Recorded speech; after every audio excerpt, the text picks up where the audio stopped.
Now it's the moment everyone has been waiting for. Annette, how long do I need to talk? Do you need to go to the bathroom, have another pack of cigarettes, get 3 drinks? Okay, well, she's in fine form there. So let me just read this little blurb about her. Annette J. Kluth. She writes from a place of deep darkness, having witnessed and been part of much tragedy.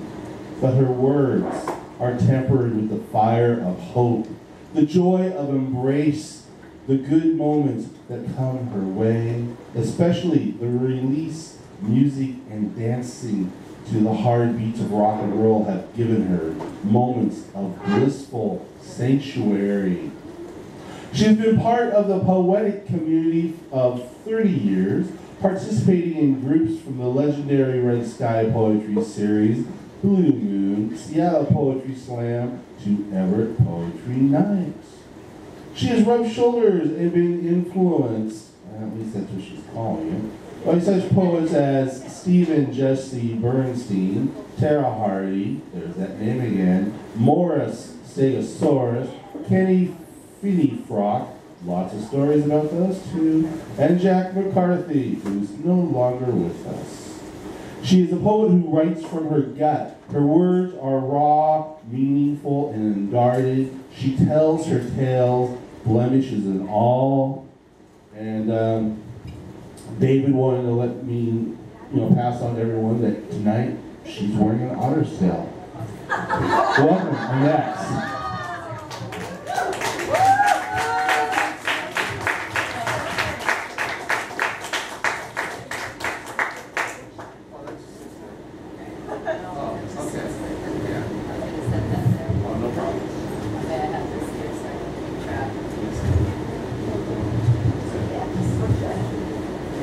So first of all, I want to thank Cafe Zippy because I've been performing here with many other friends and family for probably 10 or 15 years at least, off and on, and it's always a place I come home to. And like many of the poets here, Dwayne talked about the dark and that kind of stuff. Well, we all believe in living life, and if you're going to live life, you're going to have many different paths that are very dark that you find the light again. And that's pretty much what my work is about, is just finding the light and the dark. So tonight I actually finally decided to put together a book. And so the way I'm going to start this out is I'm going to start you out dark, and then towards the end we'll bring you back to the light and humor and fun. So my book is actually dedicated to my mother, who I lost April 2nd of 2013. And I can't say enough of the influence that my mother had on me. And so her name was Gloria May Doyle. And this is called My Mother. I have come from a bloodline where Kant has no definition. Women of 5'3" or less with fortitude and strength of an army of 7-foot giants. My personal tarragon. 5'2" on a big hair day. My mother. Her children have always called her mother. This denotes the respect that is due another who has selflessly sacrificed for her brood. She supplied us with the metal rod, followed by the gentle touch to set us gently on our feet again. I am not one of her blood. I am the heart child, the one that was rescued, the one that would become her successor. I have grown up watching her scrap for survival of us all. Did you know that there are more than 10 ways to make food commodity cornbread? I have heard her quietly sob in the night for that which she could not provide her young. None of her children starved. We are all pleasantly plump. She gave up her dreams, instilling a reality in us, while carefully nurturing our dreams, which she could never understand, but they made us happy, so she was happy. I now watch my aging mother. She is no longer able to see well enough to read the novels that were once her escape. The voice that once could sing as an angel is now scratchy and hoarse. Her hands would never shake from fright. That is called neuropathy. I watched the color wane and wax on her face. Her CB handle was morning glory. Her jet black hair with peachy red blush on her cheeks turned many a young man's eye. Now thinning patches, at times covered by a hat. When I visit her at home, she is stooped over a kitchen pot, as always. Arthritis can't let her stand above 4'11". I watch now as she dozes fitfully in her hospital bed, for I've heard the fear in her voice. Uncertainty of what is to come.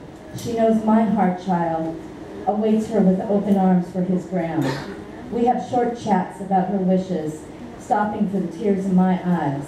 I am not ready for the scepter to be passed, but I promise I will gently put your queen hat on while holding your hand, repeating all the stories I can remember until you and the child of my heart walk hand in hand. Now don't forget, save me a spot. You know I always like the warm sand.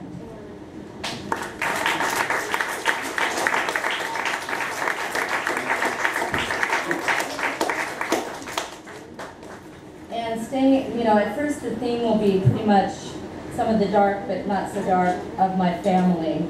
And this one's for my granddaughter, who I raised for 1 year. And it's called Druid Princess. Watching your mother sabotaging, then nosediving off life's high board, you grew, burgeoning. We first met the month before your birth, white and black figure on a screen, fighting turmoil that would soon be yours. Your arrival came on a stormy night. There would be no lusty cry to trumpet, for your lips remained closed, dusky blue, unseeing where your fate might lie. Breath faltered past pale, lifeless lips, small fist raised, letting out the husky cry of generations long since past. Brilliant blue eyes and red hair, you are a Gaelic throwback, a young Druid princess. Your mother, my baby girl, still falters, lost in the storm of the self-entitled addict, her vocabulary now limited to I. You and your brothers will need alliance for that which is to come.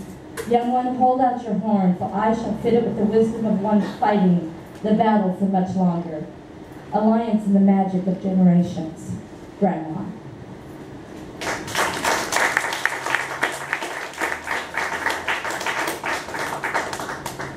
And then my youngest grandson, which will be a year old in October, this one I call Sundown Boy. Sundown Boy, brought too quickly into the world, unsure of your care, constant movement since birth. Sundown Boy, the calm is yet to come. White powdered placenta, one of the addicted, force-fed, dependency, where only the innocent should reside. Your battle has begun at first breath. Given a majestic name, Chandler Roy. Fighters' fists raised, my littlest of grandsons, it is a battle not fought alone. My sundown boy, sunrise can only grow brighter.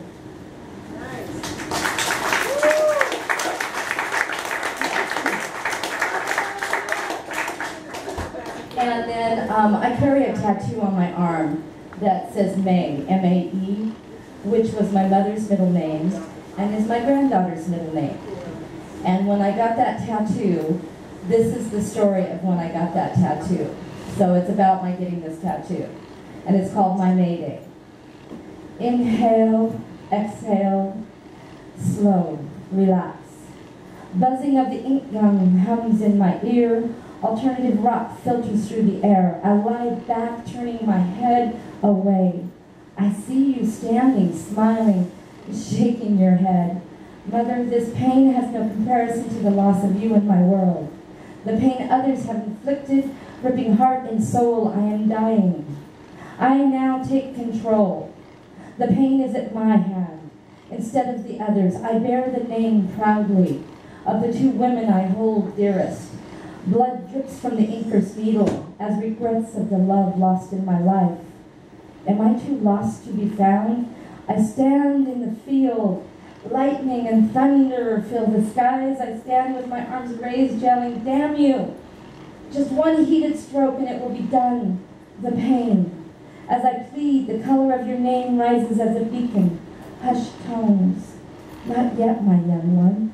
We are saving you a spot on the sand.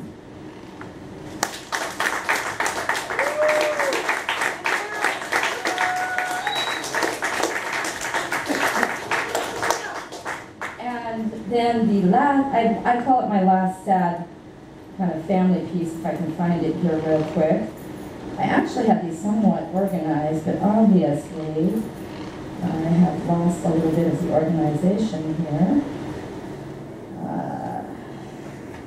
Well, I'll use this moment to pimp my book. It's $10 while I'm struggling to find a page. Only $10? Yeah, just $10, that's all. Now this one's called Star-Crossed, and this is for my nephew who I lost from self-infliction.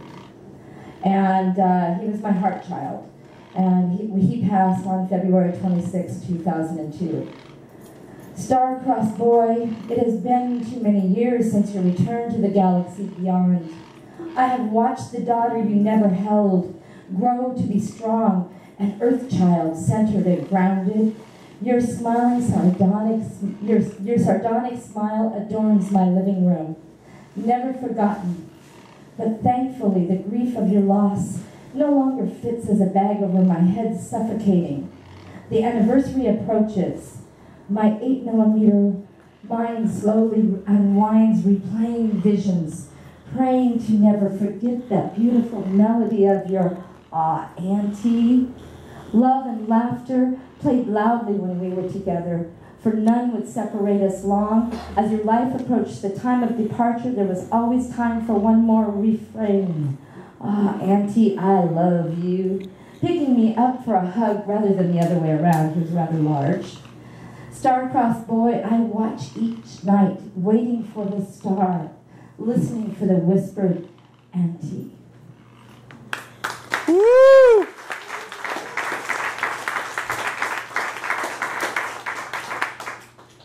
And this is a little bit different. I've had a few people tell me I ought to try to write an autobiography, and this is kind of the beginning of that autobiography.